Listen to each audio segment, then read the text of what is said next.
Right, welcome.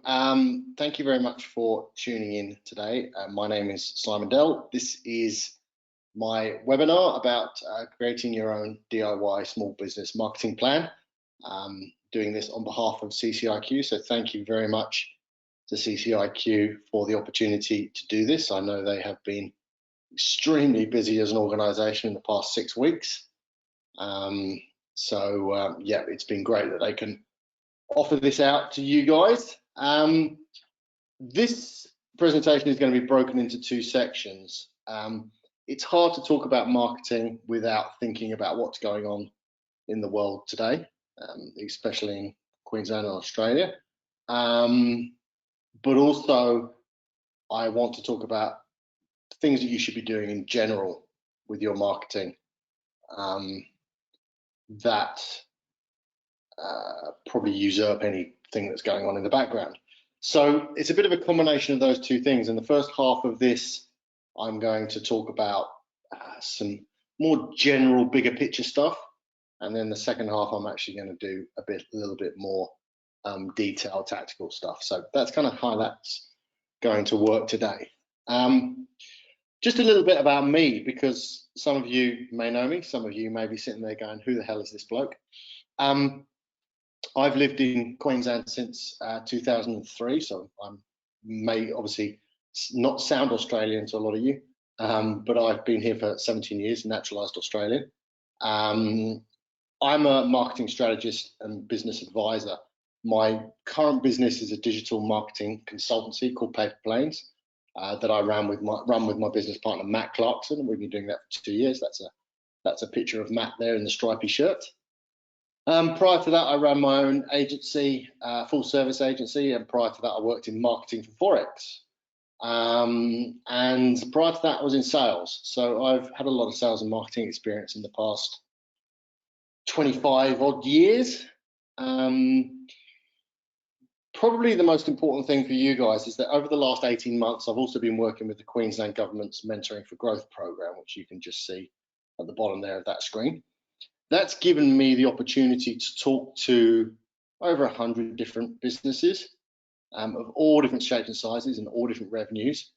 And with that, and perhaps my 10 odd years, 11 odd years working in marketing, I think I've probably spoken to 200, 300 odd businesses and about how they're doing, how they're performing, what they're doing.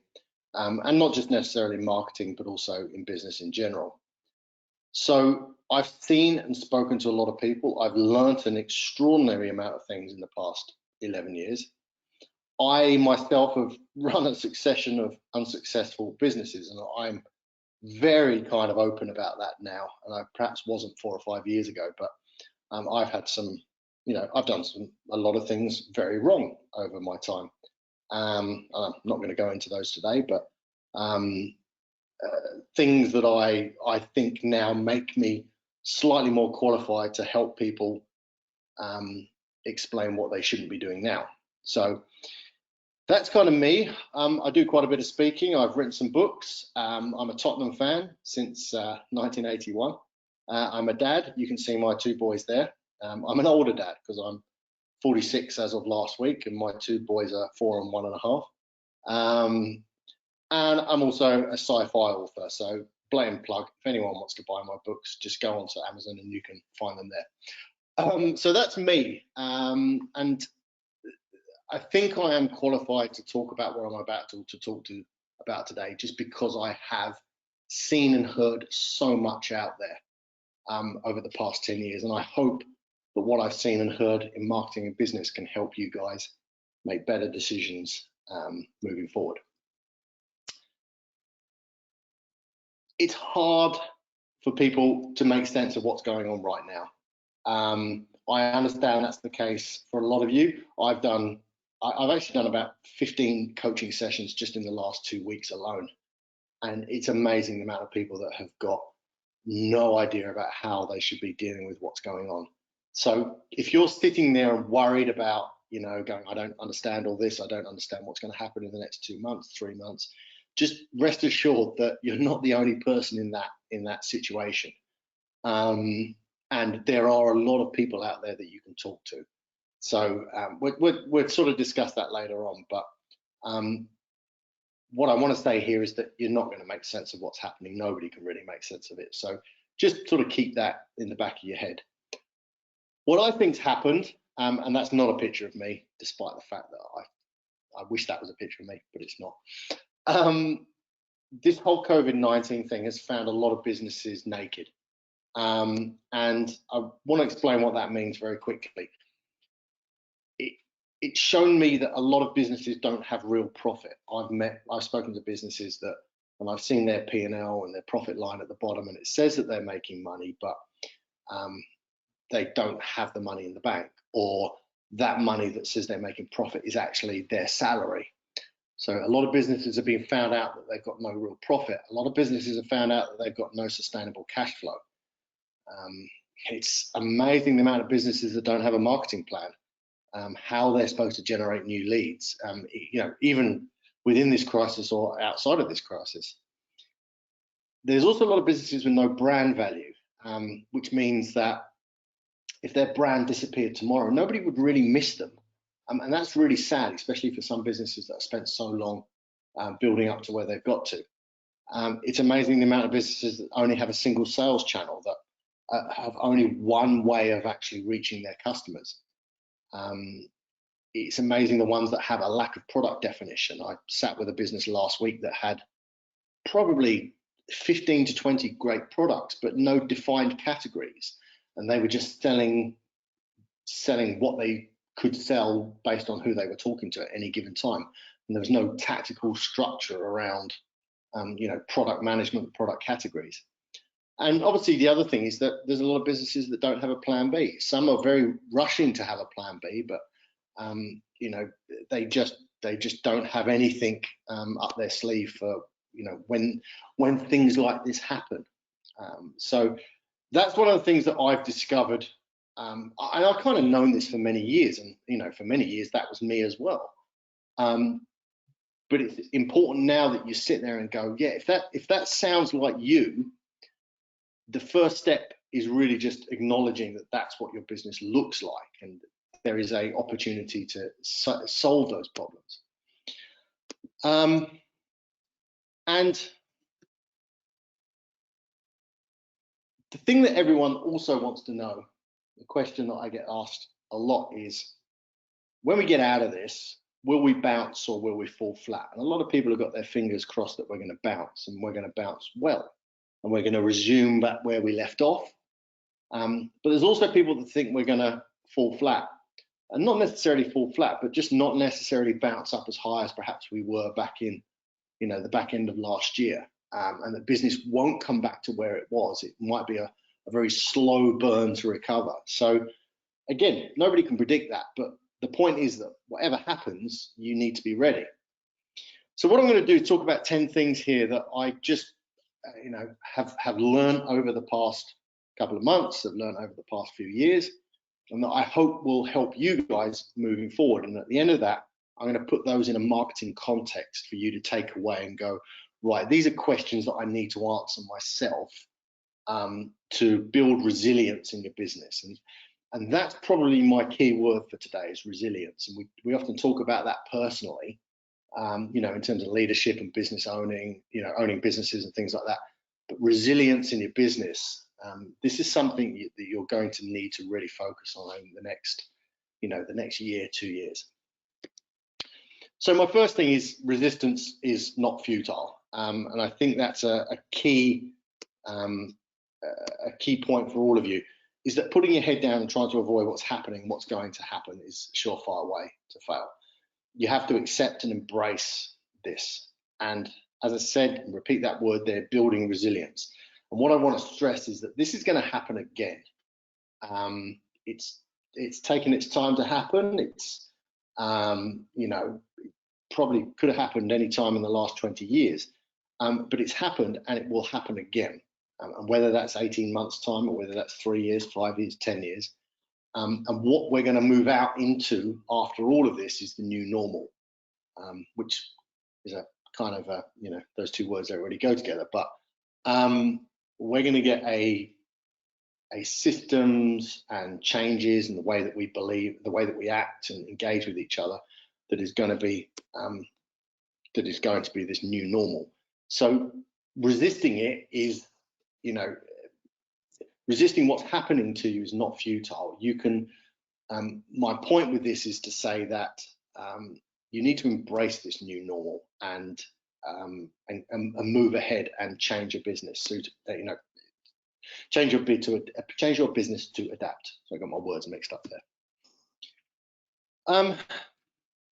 Own online. I think people have been saying this for 15 years now, ever since, you know, Facebook arrived and you know, all these new platforms that, you know, you've got to be online, your business needs to be online and all that sort of thing. I think the last 6 weeks have shown that that's more true than it has ever been. How you are portrayed and how you are found online is going to be more important than ever. There is no more excuses for having a crappy website. There is no, you know, excuses for not having everything listed and, you know, properly portrayed online. It is literally life and death for your business moving forward from here. When people are trapped at home, they have no alternative. They still want to buy something. They still want to engage in your business. They're coming online. I sent 2 inquiry forms on Sunday night to 2 businesses looking for a quote. And one of them got back to me this morning, and you go, all right, well, that was pretty good, but, you know, why didn't they contact me straight away on a Monday morning? That sort of surprises me that people aren't jumping on leads really quickly. So you guys need to make sure you're portrayed online as you want to be. Pivot. I know that's something that, you know, you probably hear a lot of things. A lot of people mention this word. I always ask people where they were when they heard the opening chords of "Smells Like Teen Spirit" for the first time. If you're like me and you're 46 years old, or if you're younger or older, that was probably one of those songs that suddenly made you realize that, like, music could actually be different. You know, we've been exposed to, you know, 80s pop by that point, and all of a sudden there's these 4 chords and this, you know, these guys shaking their heads, and, you know, there's all of a sudden music pivoted for us. That's what is happening now. New needs will emerge, new consumption patterns are going to emerge, and you guys need to be ready for it. And there's options for your business to go in another direction. You need an idea and an enthusiasm to make it happen. And the key thing that I'm going to repeat several times today is to speak to someone with an objective opinion about your business. And invest some time and money in doing that. If you just look at your business from your own subjective viewpoint, you're not going to see the wood for the trees. You need to talk to people outside of your business who can offer you ideas and suggestions about what you should be doing. And a lot of people will go, oh, well, you know, I can't think of something new to do for my business, or I can't think of a way that we could pivot and change what we're doing. So I've got some ideas for you, because I think that's a pretty sloppy excuse. You're not special. Every other business out there can come up with a new idea. I saw this the other day. This is online haircuts. Now, you might think that that's the most ridiculous thing that you've probably ever heard, but some guy created this website and got a lot of barbers and hairdressers together and said, you know what, people still want to cut their hair whilst they're stuck in quarantine, but they can't do it. And perhaps we could teach people how to do it. And all of a sudden, up pops this website, youprobablyneedahaircut.com. Now, if hairdressers and barbers can do that, you can do that. You can come up with something that makes your business stand out and drives revenue for you. This, and you'll have to click on the link there. I put it there, and you guys can click on it later on. There's suddenly been a boom in drive-in movies. People can't go to the cinema, but what people can do is go to drive-ins inside their car and stay isolated. You know, and a lot of restaurants have been jumping on this because they're hosting these events and serving the food and making money in the same way that it would do if the restaurant was there. And people can sit and watch a movie whilst eating restaurant quality food within their car and stay safe. You know, these things would never have occurred outside of a pandemic, but, you know, all of a sudden, here they are. So my next point is to build cash. I don't think I've spoken to a business in the past couple of years that is sitting on a pile of cash. I used to watch Dragon's Den, the BBC version of it, in the UK. And one of the quotes that they often repeated on that was, revenue is vanity, profit is sanity, and cash is reality. If you are measuring your business by how much revenue you are making, that is a vain metric in which to measure your business. You need to measure it by profit and cash in the bank. You need to spend the next year, 2 years, 5 years, whatever it is, building up a platform of cash that you can call on when something goes wrong. And your business needs to focus on that, which means you need to rationalize costs. Who can you outsource stuff to? Who isn't productive in your business? Where are you spending money that you shouldn't be spending money? In the middle of March, when this thing sort of started to go down, myself and my business partner, Matt, sat there and looked at the amount of software that we were spending money on. And we were spending money on $1,000 a month on software subscriptions. And after sitting there for an hour, we got that down to $600. Now that might not seem a lot, but you know, for a small business like us, another $400 worth of savings every month is absolutely, you know, great. That's my big focus, is, you know, making sure you're focused on cash, that debts are paid off, that you're sitting with money in the bank, and that you have a rainy day fund, as you know, as sort of weird as it seems, that you have money there to call upon should something go wrong.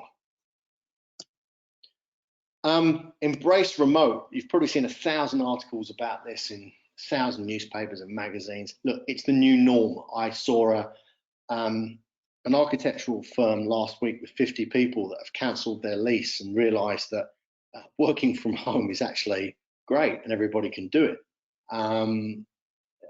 You know, they're still going to meet up once a week in a meeting room and, you know, and get together, but they've realised they don't need offices anymore. You know, those people who I've got all these open plan offices, all of a sudden they're talking about bringing back cubicles because they're safer and they're, you know, better from an isolation perspective. But you know what, if you're going to stick someone in a cubicle for 8 hours a day, they might as well be working from home all day. So save money on offices, improve the quality of life. If you have processes in place, then remote work should be more productive than spending time in the office. But again, when I speak to businesses, none of them have any processes in place. Often the owner of the business or the CEO says, you know, I ask them, how do they know how to, you know, how do they know how to start the business up every morning, turn the lights on, turn the cash registers on, or turn the air conditioning on? And they just, well, we just know how to do that. And you just go, but if you you know, fell under a bus tomorrow, or you decided to sell the business, you wouldn't be able to, nobody else would be able to do it because you haven't written these processes down. We've got 43 processes in our business written down. Our job is to get every process in our business on a piece of paper so that anybody could come in and run our business if we wanted to.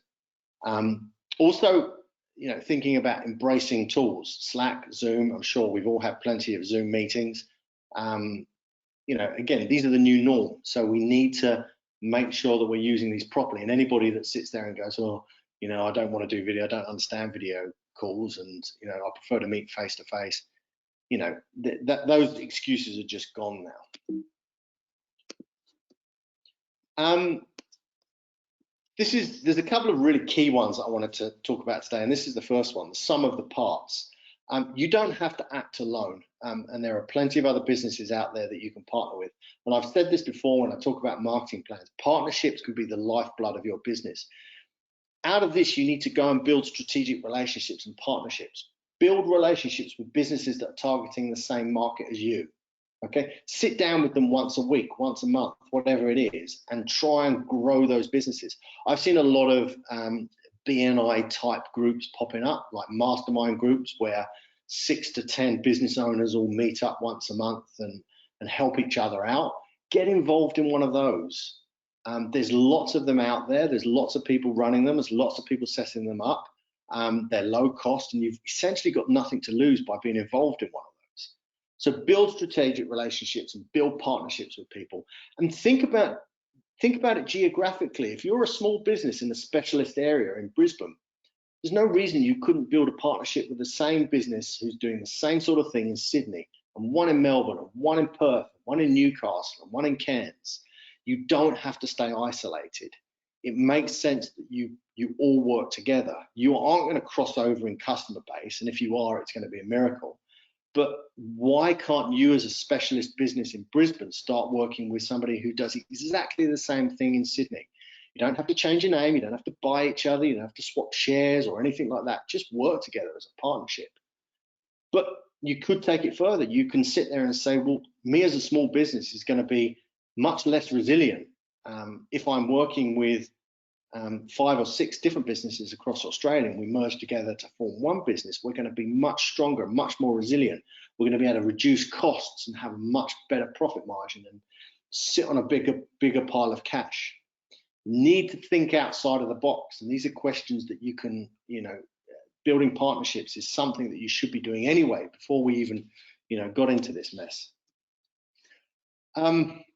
Every marketing person will tell you that how important content is. So, I'm not going to flog this one too much. People are still looking for content. They're starved of it. There's Netflix is eventually going to run into a problem where everyone's watched everything that's on Netflix because Netflix can't produce any more content at the moment.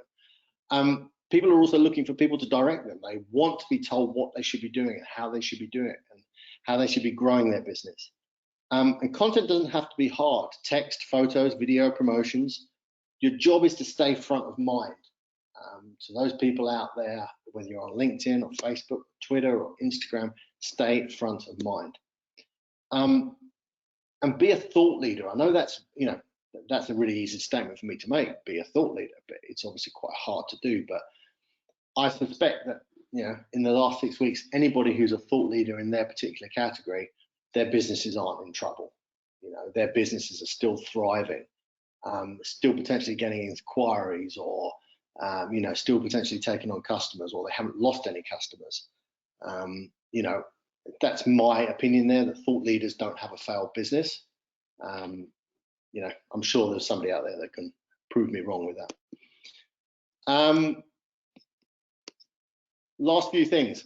Give things away for free. I've given away about 25 hours of my time this month to help, to advise, whatever it is. On any given month, I probably give away 5 to 10 hours of my time, which doesn't sound a lot, but I've got clients to look after and things like that. If you can't get attention in a chaotic marketplace, give what you do away for free, because people will notice. Now, I would probably say in other times, don't give things away for free if if you have a premium service, but give little things away, give small parts of your time away. Don't necessarily give everything away. What we do for clients can take weeks and months and even years from marketing strategy, but I can give away an hour, 2 hours of my time and provide a real benefit to people, or at least I hope I can do that. If you help people, they will remember you. The old Maya Angelou quote that people will never forget how you made them feel. If you can sit down with people and you can help them and advise them or give them something for free or whatever it is, that they will remember you, and that will grow your brand and your business brand as well. I think this is my last one. Maybe there's one after this. I can't quite remember. I went to see a couple more.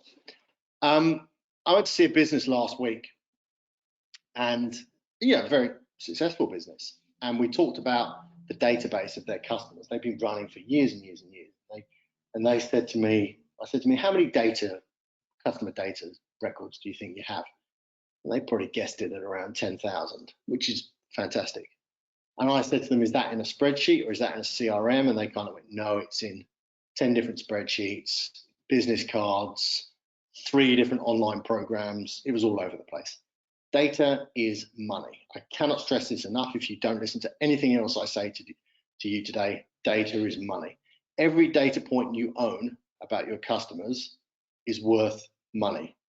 Collect the data, collate it in one place, and reuse it. And use technology that's out there. There's some amazing programs that can do some more, even more amazing things. Every email that's sitting on a business card on your desk and isn't in a program somewhere is a lost opportunity. You should be collecting data and using it. It will make your business more valuable. I spoke to a customer, again, another business mentoring last week, and they suddenly realized, as we were talking, that they had 20,000 customer records. They'd never sold to those customers. And I was like, well, there's a customer list for you straight away, 20,000 people who might buy a new product if you can pivot and offer them something that they want.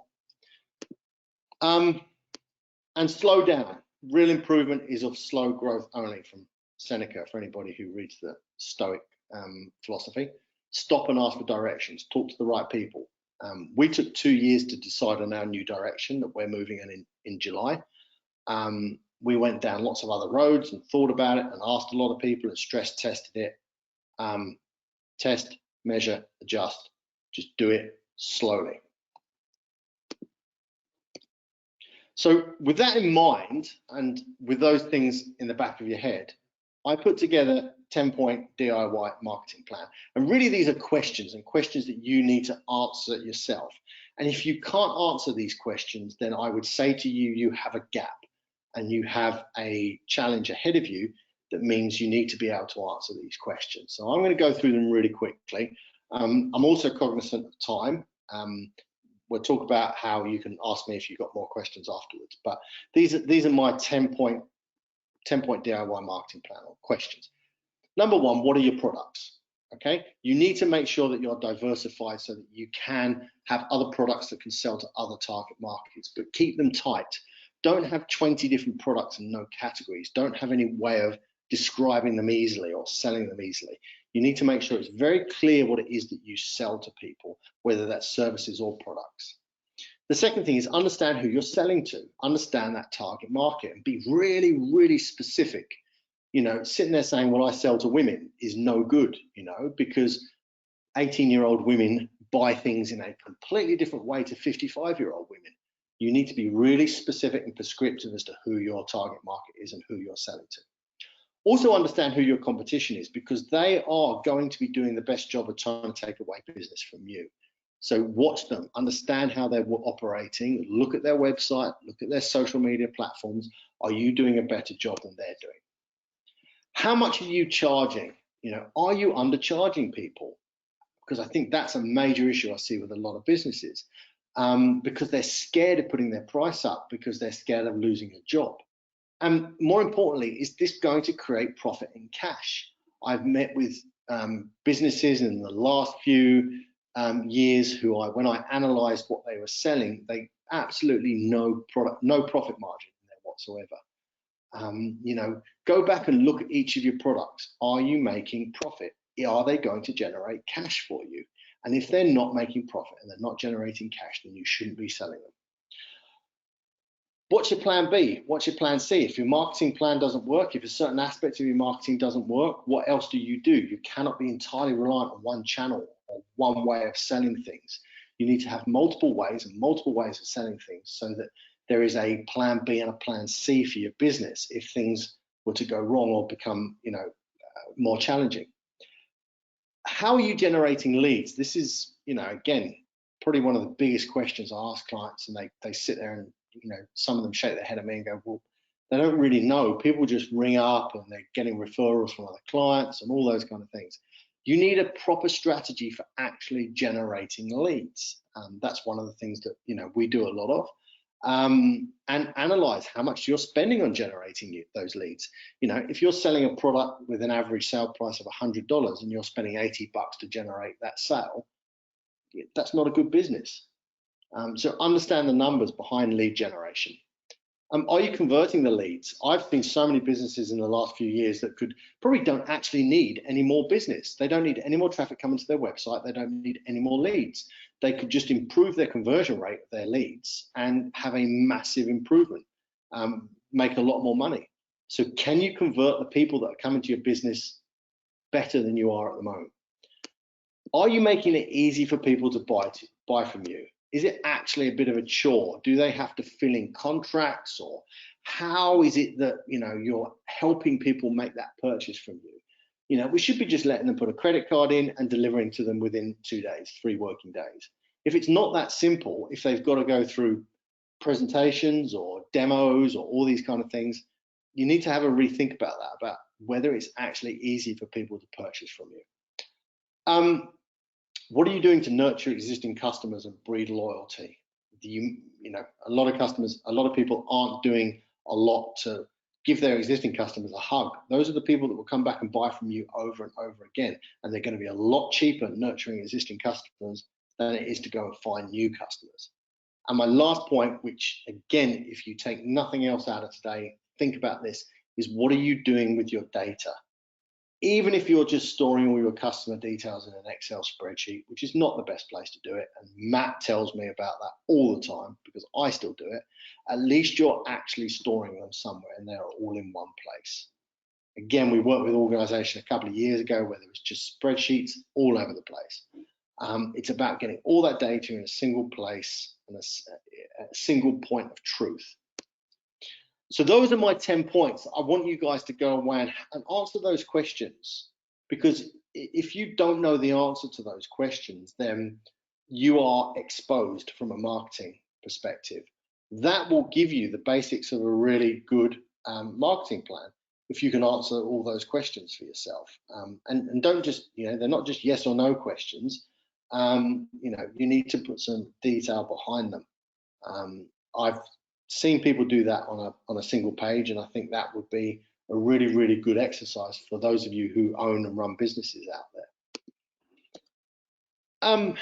My final couple of slides, in the spirit of what I've said, because I have given a lot of time away free in April, and I'm happy to keep giving some time away in May. I'm happy to do a 60 to 90 minutes free marketing business advice, either in person in our office, so you can stand 2 meters away from me if you like, or we can do it in Zoom, or we can do it on the phone, absolutely any time in May or April, because we've got a few days left. The goal for me doing that will be to help you build resilience in your business, to plan for growth and maximize opportunities. And if you take away everything I say to you and you go and do it yourself, yeah, so be it, okay? This isn't an exercise for me to generate leads and generate business, so, I'm not doing it for that purpose, right? It's for you, it's for me to be sitting there and helping you guys, build resilience in your business. Essentially, what we want to do is solve those marketing problems for you. There is no business out there that doesn't have a marketing problem. I have marketing problems and I run a marketing company. We can help you solve those. So that's what I want to do. I want to sit down and talk about 60 to 90 minutes in the way that we can help you, give you some direction in solving those problems. Now, that's what that would normally cost. As I say, I'm happy to do it free and completely, no obligations, no catches. Just pop me an email and we'll put a time in the diary. And again, happy to do it on Zoom if you don't want to come into our office. We're based in West End, so we're fairly central if you do want to come in there. That's my email address there. My last slide for today. A lot of what I've learned in the last 2 or 3 years has been through reading. My biggest regret in life is that I started writing and reading a lot when I was a teenager, and somehow through university and drinking booze and women, I stopped reading. I picked that back up again 3 years ago. I have a target to read 52 books every year. Last year I did 53, and I've done 21 so far this year. Some of them are science fiction, some of them are business books. Here are four of my key books to read. I've got a question that I'll field in a second. The E-Myth Revisited was written 25 years ago. Every business coach says that you have to read that. You all have to read that. Go and buy that book. Get it onto Amazon today and do that. Traction was written by a guy who started a competitor search engine, DuckDuckGo, if any of you have heard of that. It's just a playbook about how to grow your business. It's pretty much step by step, and it is really, it's written in a way that it's anybody can understand it. It's not complicated. The Obstacle is the Way. Ryan Holiday wrote 3 books in the series. This is probably my favorite of the 3. The Ancient Art of Turning Adversity into Advantage, based on the Stoic philosophy and things like that. Really, really good from a personal motivation point of view. You can't read that book and walk away from it and not feel motivated. And Alan Gannett, who is a very, very clever writer, talks about how to develop right ideas at the right time. In a nutshell, for any of you who think that the right idea is a light bulb moment and all of a sudden you've got a new idea, don't ever, ever believe that. And Alan will tell you, show you why you shouldn't believe that, and how you can create ideas for your business. So those are 4 books that I've read in the last 18 months that I would recommend. There's a lot of others. If you follow me on Instagram, I share them a lot. My last thing I'll do today is, if there are any questions, just shoot them through on the chat channel. I have got one here about previous customers that won't deal with me online. Somebody says, what about if previous customers won't deal with me online? Get a new market. Absolutely. Do not be afraid to say to customers, sorry, we can't deal with you anymore. This is our new business model. This is how we're structured, and we won't be able to service you anymore. I've done that. I recommended that to another agency that I met 3-4 weeks ago, who were dealing with customers who were making them $600 a month and were taking hours and hours and hours of management. They just weren't profitable. My answer to that would probably be, you don't have to deal with anybody, but deal with them in a way that makes them profitable. So if they don't want to deal with you online, then fair enough, but can you still make money from them another way? Is there a way that you can still generate revenue, still deliver a service? And if the answer is no, then you do need to be brave some points and tell customers that, you know, that's it. You don't want to deal with them anymore. It's a tough conversation to have. It's really hard to do. But it's amazing when you have that conversation with a lot of people, all of a sudden, if they value what you're doing for them, they will find a way of working for them. There is no such thing. I'll leave you with this thought. There's no such thing as too busy. If anybody ever tells you they're too busy, that's a lie. Okay. If you see value in what somebody's doing for you, or if you see value in, you know, what they're trying to show you, you will find time for it. So if these people don't do that, then you can pretty much, you should get rid of them. So there's another question here. Quickly, I'll finish off with that. Are online reviews becoming less relevant with the question of integrity, fake reviews? How much weight and time and effort do you place on reviews online? I think there are still some online platforms that still carry a lot of weight. I think Google My Business still carries a lot of weight. I think TripAdvisor still carries a lot of weight. I think places like Airbnb and some of the bigger hotel booking companies still carry a lot of weight. I think it's really about you trusting the platform rather than trusting the message. If you're getting negative reviews, if they are fake, there is a service that you can have them removed. Can't remember the name of the service, but if anyone has that issue, email me and I will pass that on to you. But look, I think, again, it depends on your target demographic. The 18 to, or the 15 to 25-year-olds place a lot less value on online reviews, whereas the people within my age group still tend to look at reviews quite considerably before they before they purchase. We had someone do a presentation to us yesterday trying to sell us something, and his follow-up email had three referrals, 3 contact details, emails, phone numbers, names of CEOs of companies that we could talk to if we wanted to. To me, that absolutely trumps any kind of review.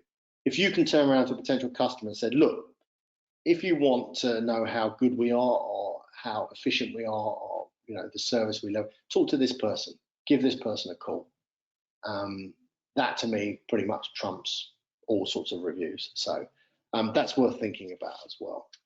Look, that's pretty much it from me, unless there's any other questions that you want to ask. I will jump back to my page there. That's my email address. If you want to as a contact me and regarding just sitting down for an hour, 90 minutes, more than happy to do that. Otherwise, CTIQ are going to send this out to you guys, and you can watch it again, share it around, and really appreciate you guys tuning in today, and look forward to chatting to some of you soon.